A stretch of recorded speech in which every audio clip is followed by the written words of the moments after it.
दरम्यान एकीकडे ही सगळी राजकीय लढाई सुरू असताना तिथे महायुतीत एकनाथ शिंदे विरुद्ध गणेश नाईक वादाची पुन्हा ठिणगी पडण्याची शक्यता आहे। कारण उपमुख्यमंत्री एकनाथ शिंदेंचा महत्त्वाकांक्षी क्लस्टर योजनेविरोधात भाजपच्या गणेश नाईकांनी तीव्र नाराजी व्यक्त करून टीकाही केली।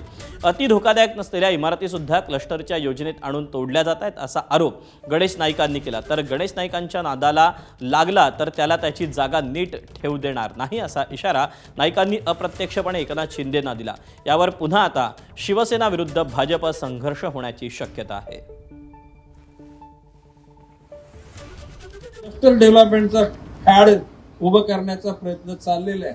जर का तो युनिफाईड डीसीआर जर पूर्ण लावला गेला ना तर या सेक्टर 9 मध्ये वगैरे तुम्हाला गाड्या सोडा, मोटरसायकल सोडा, फुटपाथवरून रस्त्यावरून जाताना धक्के मारून जायला लागेल। हे आज गणेश नाईक बोलतो। गणेश नाईकच्या नादाला लागला ना त्याला त्याची जागा नीट ठेवू देणार नाही, हा इशारा आहे।